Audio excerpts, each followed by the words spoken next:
All right, with us today, we have Miss Anna Davis, and she is with YWAM, which is Youth with a Mission. She has been supported since you went out, by the Calvary in town for... Since 2006, but I started in 2002. So Anna's been on the mission field for a while. And so the point of, so every Sunday morning when we talk about our compassion child, and the other missionaries that we support, is because we always want to keep that front of mind. And this is a church where I think I see this playing out. And so let me start with this. Acts 1:7 says, or Acts 1:6, he said, when they had come together, they asked him, "Are you going to restore the kingdom of Israel at this time?" And he said to them, "It's not for you to know the times and periods the Father has set forth by his own authority, but you will receive power when the Holy Spirit has come to you, and you will be my witnesses in Jerusalem and Judea and Samaria and to all the ends of the earth." And so what I see in our fellowship is why we keep that front of mind. Most of you, or most all of you that I know, I see you doing this in your life, in your businesses, being a light to the world in those things. But it's always nice to know what's going on out there. So hopefully through learning what Anna does, and sometimes we have the same sort of things, you'll find that the trials that we have in our jobs and businesses, you have on the mission field. So it's encouraging to know what's going on out there in the world. So because as we go, we're supposed to be sharing the gospel. So start with, so you're here with your sister and your niece, who I've known you guys all for a long time, quite a while. and so young Miss Grace, I had the distinct pleasure of baptizing her several years ago.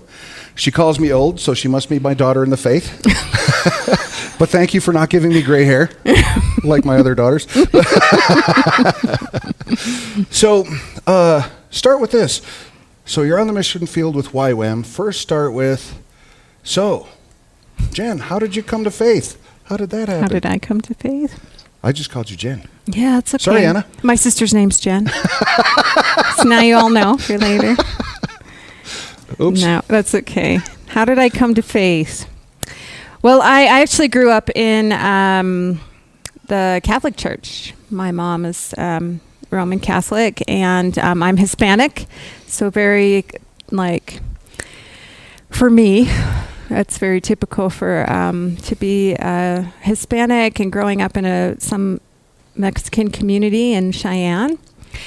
And I always just really was intrigued by who this God was. And then I got to know a sister that I took classes with. And I thought, wow, these people are so committed to this thing. There must be something really incredible about it.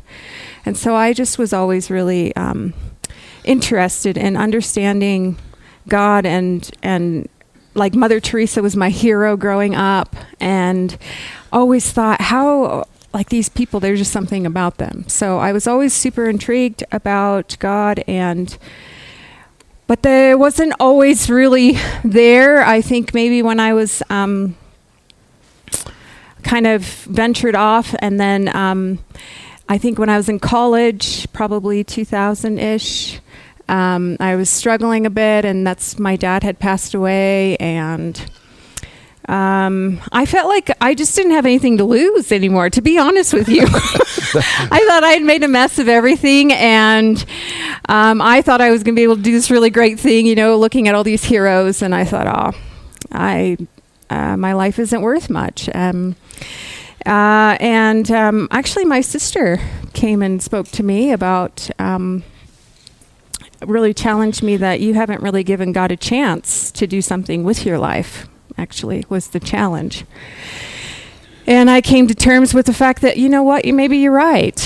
And my giving my life to the Lord sounded a little bit like, well, if you think you can do something really good with this, then sure. I know it sounds really, but it really was where I was at. And man, who knew? That's all I got to say, because I'm still, even this morning in worship, I was thinking, oh, wow, who am I, But I just trying to allow God to do what he wants to do. And so since then, I think maybe a year later, I went into YWAM.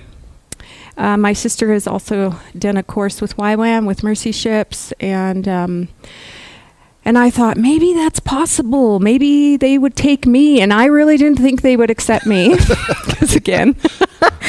But then they allowed me to come, and it was really life-changing, actually, building a personal relationship with God and understanding how he wants to live life with me and go out and actually fulfill dreams that I actually do have. You know, the desires of your heart. Sure. Yeah. Wow, I never thought in a million years I would be able to do what I'm doing. So I understand that. My life was kind of a dumpster fire, and when I came to faith, and then after that, it was like, wow, God's going to do something with this thing. Nobody was more surprised than me. Yeah, exactly. Same. I'm sure many of you have had that same experience. So then you got started with YWAM. So tell us what YWAM is, because they might want people might want the background before we get into the nuts and bolts of what you do. So. Mm-hmm. YWAM stands for Youth with a Mission. It is an international, interdenominational mission training and sending movement, actually, that was started back in the 60s. And it's developed. It's all over the world. There are hundreds of locations all over the world, and it's based in training, so training people, doing evangelism with sharing the gospel and giving out, and mercy ministries. So we have a lot of like medical people that go out and do different things, or any other, mercy ministries, feeding people, all these kinds of stuff. So those are the three main focuses. So then lots of things can be done under that. Yeah. And I mostly work in the training part of Youth with a Mission. But all of them cross over, because when you're doing missions, I do mercy ministry and I do evangelism or sharing with people. But my focus is to train people, so I'm a trainer. Yeah.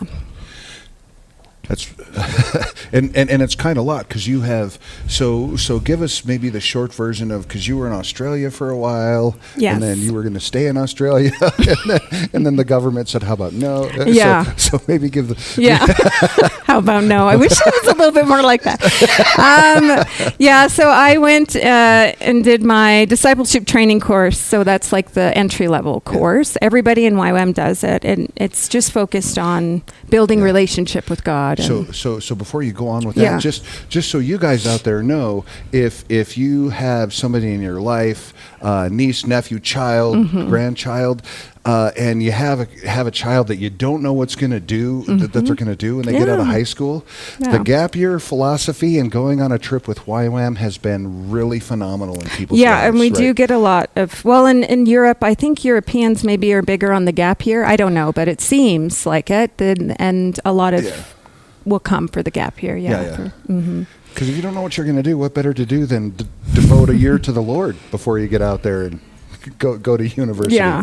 Well, and they've always loved it because it's exposure to other cultures, other people. Sure. You discover a lot about yourself when you're out there doing things with other people. And so even when people go into college, it's really helped them with just sorting themselves out before going, and their relationship with God before going into college setting is what they've told us. Yeah. So seen the fruit of that in a few people. For sure.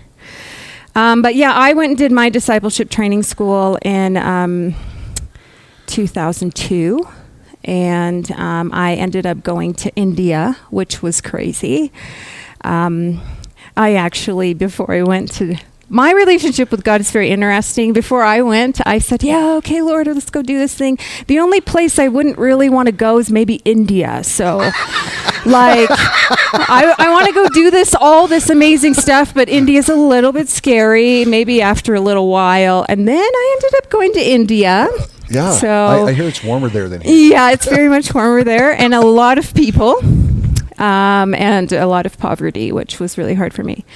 But I did go there, and then I felt like I was supposed to join staff with YWAM and disciple. I felt called to discipleship, working with people, walking alongside, encouraging relationship with God, personal relationship, and getting to know God, and finding, I guess, what some people would call a calling or a vocation, and just trying to find that with God instead of, Sure. Yeah.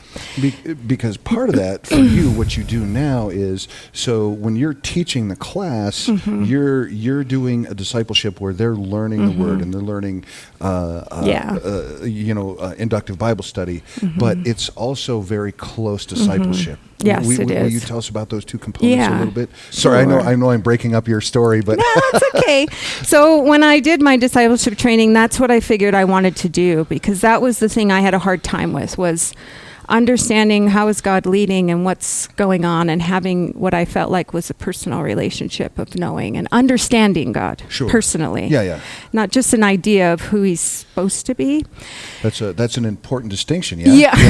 For me, it was a really big distinction, And so I wanted to help other people to the extent that I could. Okay. So when I went back into YWAM, I started with the discipleship training schools. And that means it's discipleship training school. You're like getting input about what God is like, but then you're learning, disciplines, like disciplines we all practice: prayer, intercession, worship, listening to God, hearing from him, understanding his ways. And then you meet with a one-on-one, we call it, or spiritual director, some people call it, but it's just discussing and talking, and you seek the Lord together, and you learn how to walk out your relationship and life with God. So every school in YWAM has that component. Gotcha. Okay. Yeah. So even though currently I work with Bible schools predominantly, we still have that component inside of it. Yeah. And every school has the component of discipleship, but it also has a component of reaching out to the lost. Sure. Yeah, the EV part. And then it has a specific thing you're training in, that you're learning. What I work with since 2005 is called the Bible Core course, and it is like our YWAM has a university inside of it, and so it would be like a general ed course, because everybody does, to get a degree, they do the Bible course. And the Bible course is teaching people how to study the Bible inductively. And so just how do I feed from the word myself, but not just through knowledge, but also through relationship, like learning from Holy Spirit and learning how to live that dynamic relationship with getting actually fed from the Bible. That's what I've been working with since 2006. Wow, great stuff. A lot of people. So I jogged over there, but you started that 2006 in Perth. In Australia. And then I was in Australia until 2015, when I got no longer allowed to stay. Yeah. It wasn't a personal thing against you. No, it wasn't. We were trying to figure out how to have longer visas, because that's one of the things for missionaries all over the world, is being able to be in countries for a long time. You spend a lot of time actually applying for visas and trying to stay in countries, and a lot of money goes towards that too, Sure. just in general. So every 2 years, I was having to reapply, and then we were learning how to maybe get something where it would be a longer stay, a residency, and there was a group of us that I guess pioneered the way to try to figure it out. And we did learn from our time. We ended up having to leave, and I actually ended up getting banned from the country for 3 years, because that was part of the cost of going through the process. If we got denied, we wouldn't be able to come back for 3 years. But afterwards, there were lots, and families, actually, which I was happy about. Families that learned from the process, and then they were able to get their residencies. Oh, really? So Very there were good. people that benefited from us having to leave. But I guess I didn't know that. That's great. Yeah. That's great. But it just wasn't me.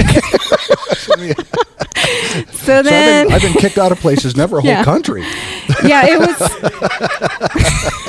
It was challenging too because I had been there for not quite 15 years. And so then the ministry got to the point where it was just really starting to open up. And we were working with the Aborigine people, which they're very tribal, so it takes a long time to build the relationship and the rapport to be able to go into their communities and work there. And so we were just getting that breakthrough, and so I couldn't believe it.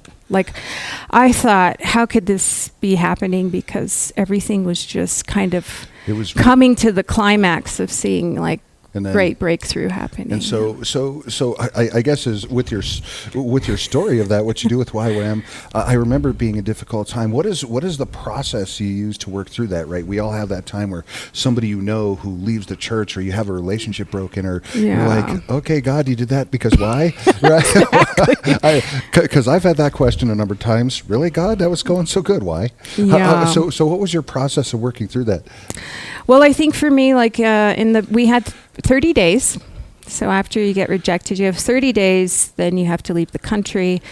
And I think in hindsight, which is always nicer, I was really grateful that I felt really clearly led that God spoke to me, you're staying in YWAM.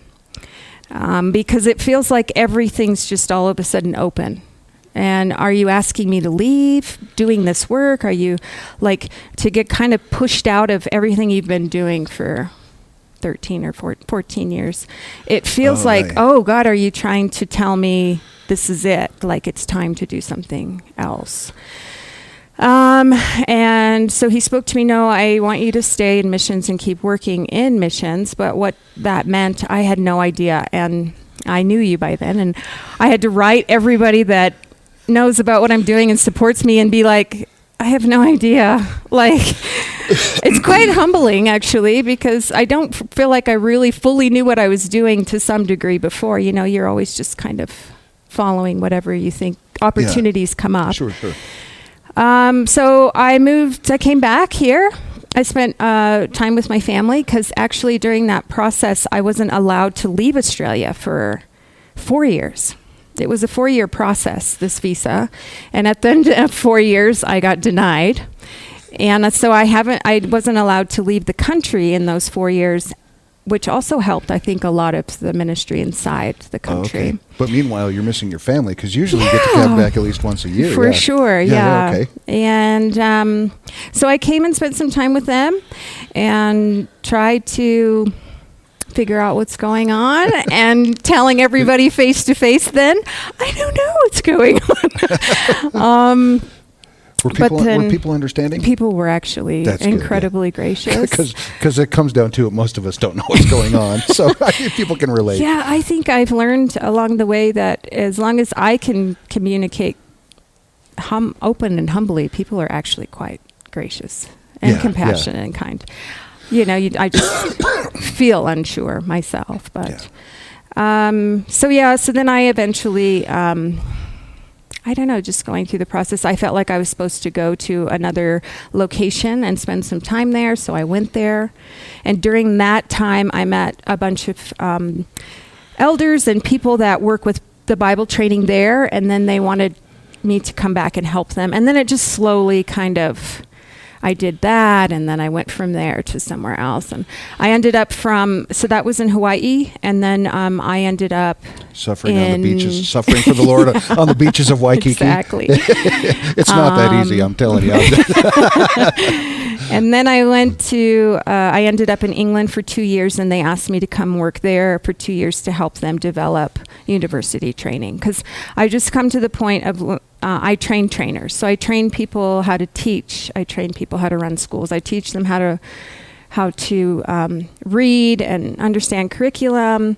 And I also now write curriculum. So if they wanted to start a school, I would help them write a curriculum so that they could do that in the university. So I went to England to help them establish more training there. And then when I was in England, then I worked in Albania, Eastern Europe and the Baltics and some of these other places, which I'd never done before. And then that's when I got approached by a couple that used to work in Australia, and they asked my colleague and I, Melinda, to come to the Middle East and help them establish Bible training in the Middle East. And that took a couple of years. 2015 was when that started, and then 2017 is when I actually went to the Middle East, and we ran the first Bible training school in Amman, Jordan. So, and is that kind of is Amman kind of the base now of where things come from the Middle East, or is that just where you've been? No, we started in Jordan because Jordan is one of the most neutral nations in the Middle East. Okay. So it was a little bit more of a strategic move in that ideally it's more open to a variety of people so what happens when we run schools, we run it for the locals, but then we open it for other people to come in. And so we will have multiple nations in one classroom, and then they would go from that, what they learn there, and then they take it out to other places. Gotcha. And so part of the reason we started in Jordan, one, we were invited, but it was also because it was more open to more people. Gotcha. Yeah. So we've talked along the way, and it's been really interesting to me.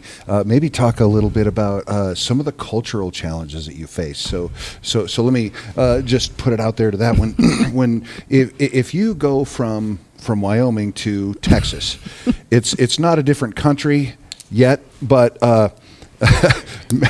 there's different cultures. There are just different, idiosyncrasies. There's different people sometimes view family even a little bit. I mean, I remember when I got to Texas, and everybody talked about my kin folks, and everybody knew everybody from the neighborhood, and a lot of history, and there was a lot of connection that I realized that people talked about, and it was kind of out there. So just that example, if you think for a minute about the different places maybe you've been in the States, how differently, maybe you got to sit back and watch and see how you fit in there. But you go to the Middle East, and that family thing that's maybe a little bit different in just a different state.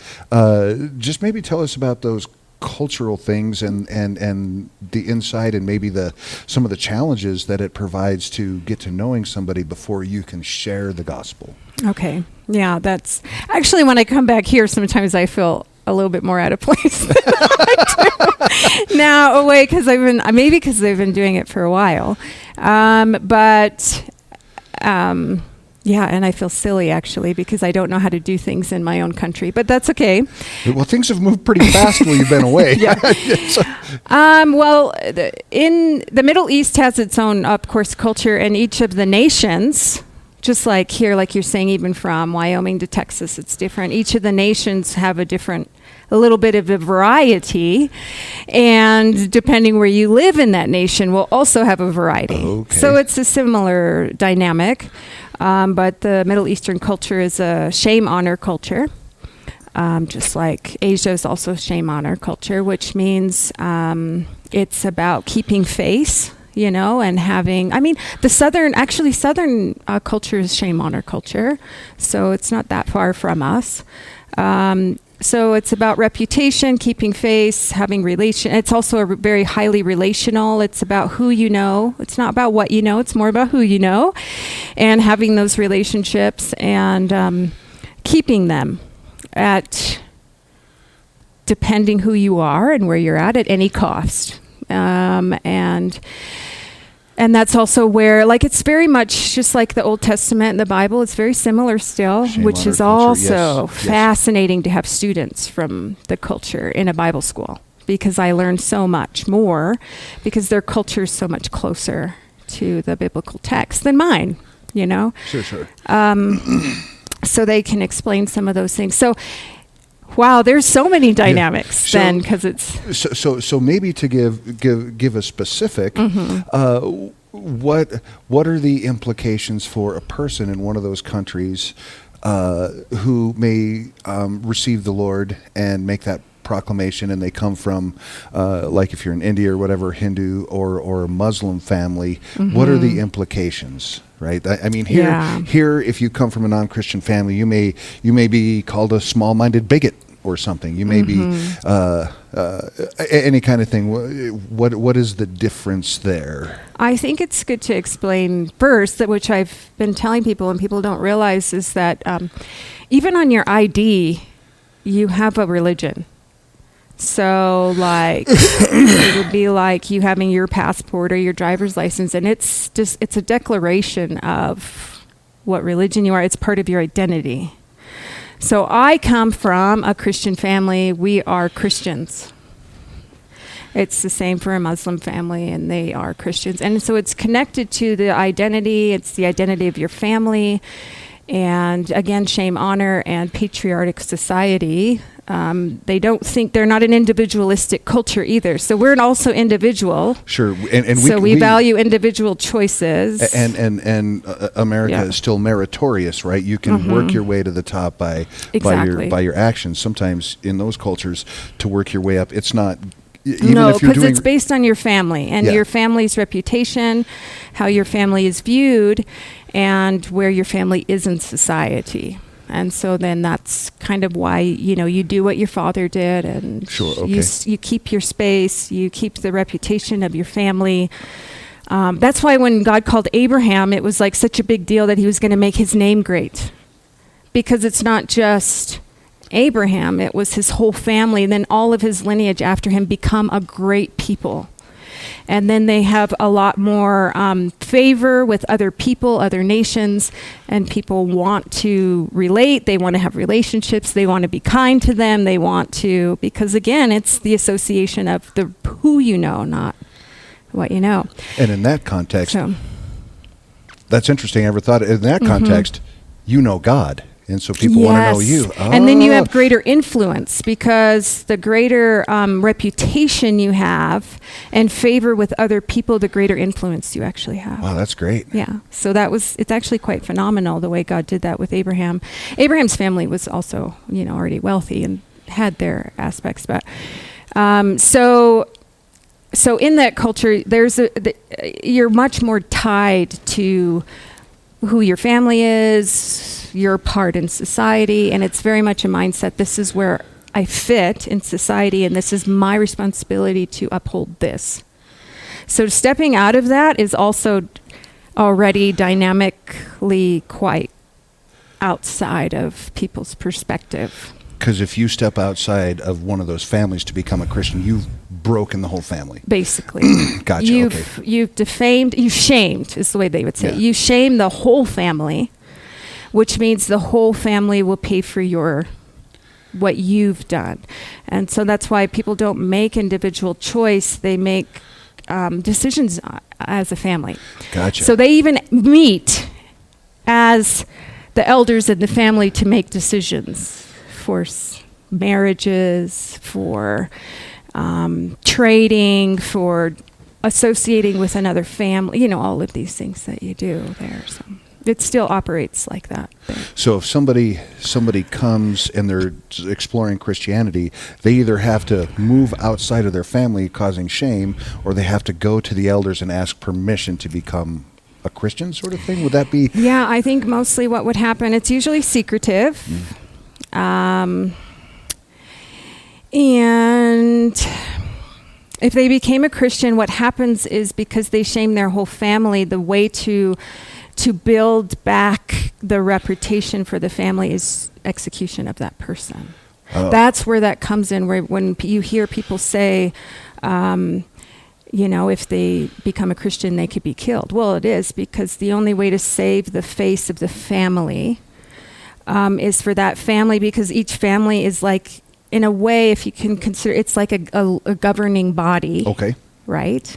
They even operate like a governing body. Sure. And so then that family's responsibility is to execute justice for that family, which would be to then kill the person who's disrupting the government of that family. Gotcha. Okay. Yeah. So that's why when people become Christians, it does become a really big deal, because it's the responsibility of that family to kill that person because they're disrupting and making a problem. That's something else. So you're teaching people who've really stepped out in a big way.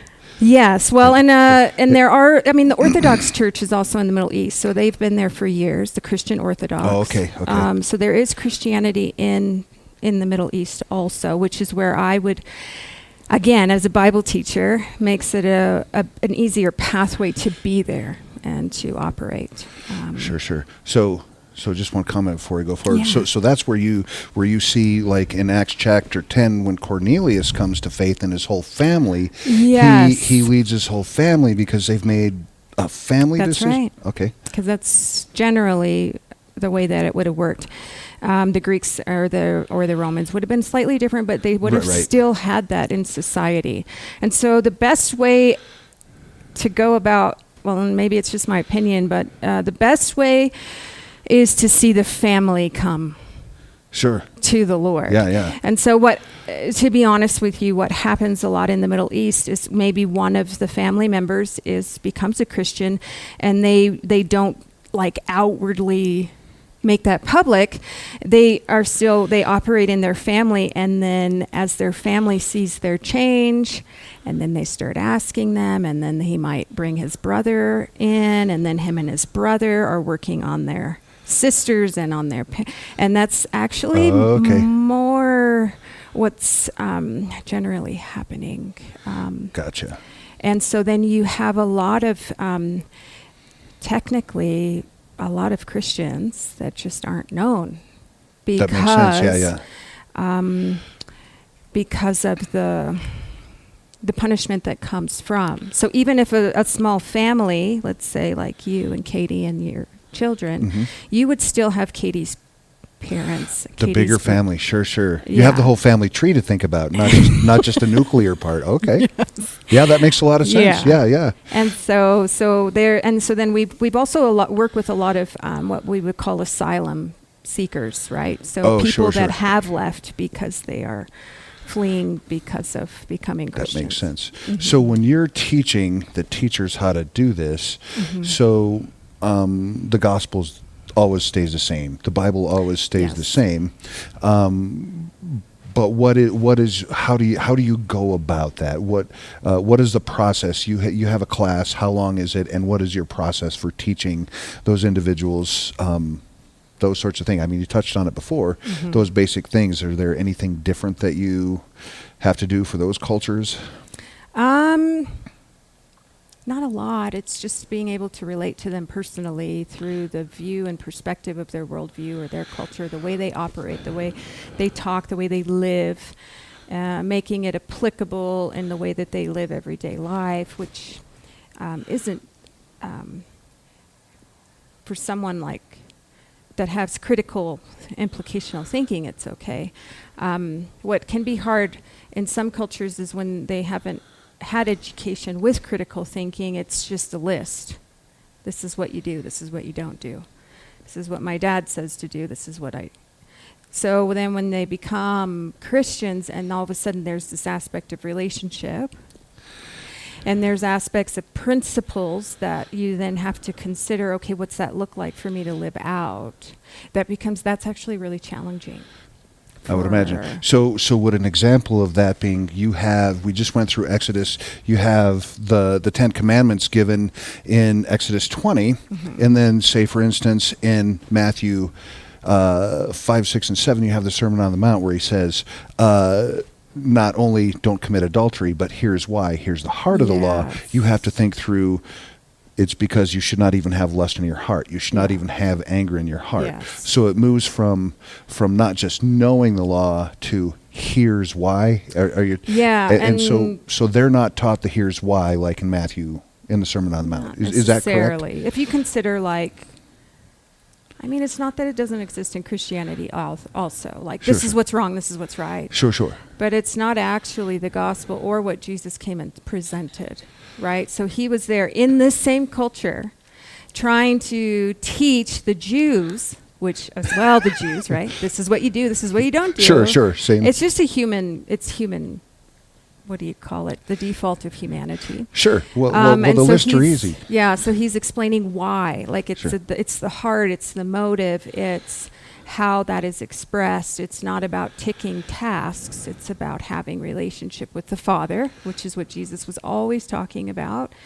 Because we don't earn our way, we need to have this relationship that's dynamic, and it has to do with my heart in the relationship. Like, you're married and you can have tick all your boxes, but at the end of the day, if you don't have a relationship with that person, it's not going to carry as much weight. Sure. And so it's hard to move from that idea, because the whole nation kind of the culture operates that way. Shame, honor, same. Sure. And the educational system, which I don't want to put it all on them, because even as I've had Westerners over the years, the critical thinking skills are actually becoming less. Sure. And so being able to take a principle and tell me what it looks like to live that out is really challenging. They just tell me what to do. Just tell me what to do. And then what happens is it creates the hierarchy power dynamic, which is still also there, where they want the pastor or the leader, or just you tell me what to do. You tell me, I'll just do whatever. But then that's not the relational, right? Yeah, see, I see what you're saying, because I don't think that's uncommon for any of us necessarily when we come to Christianity. Yeah. But what you're saying, it's it's even amplified. Further away. It's amplified there. Yeah, no, okay.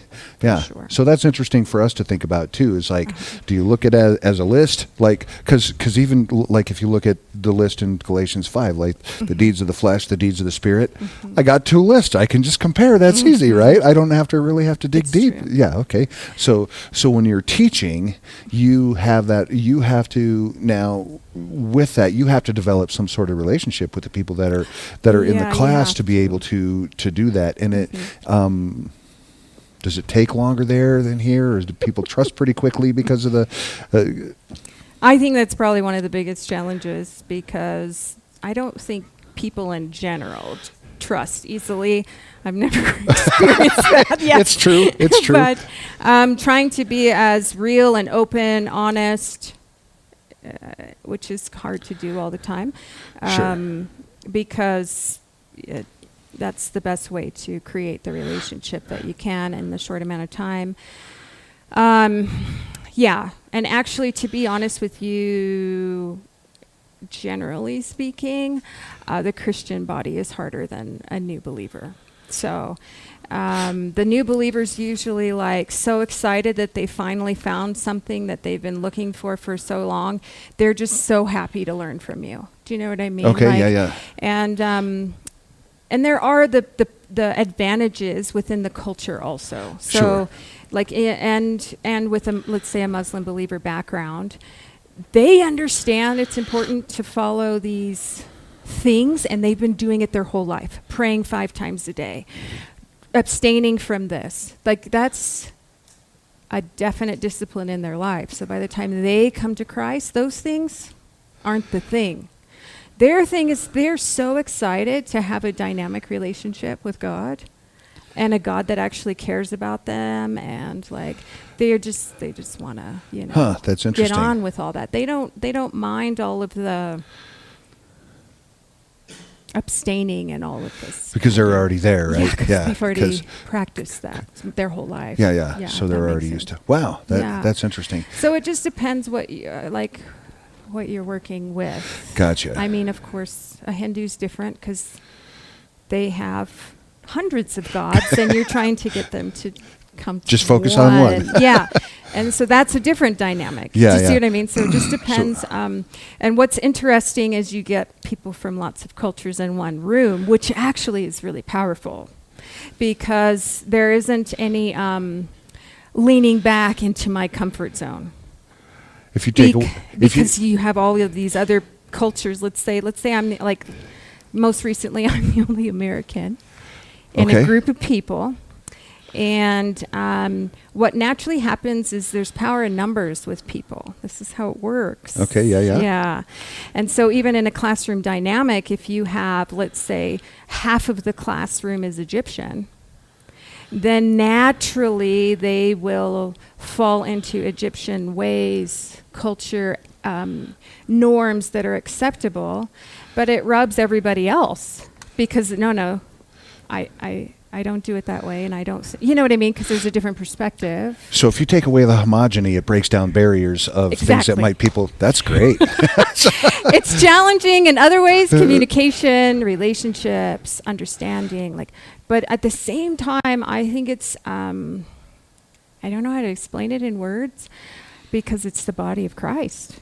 Sure, right? sure. Yeah. The nations coming together, coming and being in one place, and then as we're open, I learned from them, they learned from me, and then you create this, what I like to call reality, or kingdom culture, because it's not one culture. It's just we're united around God's ways, knowing him, his principles, his truths, and we all seek that together and try to meet. Because you can set aside some of the society then and just focus on bringing the kingdom to earth. Like, in the prayer we just prayed, as it is on earth. And that's my favorite. That's what I'm on about. I want people to come to a place where we understand kingdom, and we don't always have exposure to understanding the other people's perspective and the way life works and the world looks like, and it's so different that there's no way I can take what I understand how to live here over to Jordan, over to India. They don't live. They will never live like me there. Do you know what I mean? So you got to forget your culture while you're on the plane over there to teach the class, basically. Then. Yeah, well, and sometimes that's why I get confused. I come back here and I'm like, oh yeah, that's an American thing, or like. That's good. And then I lived in Australia for 13 years, and I actually got to the point where I couldn't remember what came from where. Does that make sense? I didn't know did I pick that up from Australia or did I pick that up? And then my family would tease me about how I talked and and finally I said, look, I'm just me. I don't know where it came from. I don't know if I got it from England. I don't know. Because, you pick up things. Sure. Wherever you go. So, yeah. And so a lot of times people don't usually guess me as American when they first meet me. Which is kind of weird. And it was hard for me at first. When it first started happening, and then I thought, I guess it doesn't really matter that much. Yeah, probably not. Yeah. Not for the gospel sharing. Yeah. But it gives me a good helpful with where these people, especially certain, I would say older, especially in the Middle East, like older cultures, they have such a deep, I don't know what you call it. To their people, to their like tribe. Allegiance or connection. Allegiance, yeah. Okay. And so that's what you're also dealing with when you're also trying to encourage them to step out of that into a relationship with something, with God that's so different, And what we've been trying to do a lot is actually, this isn't far from you, like bringing the connection not to the, how do I say this? Not to...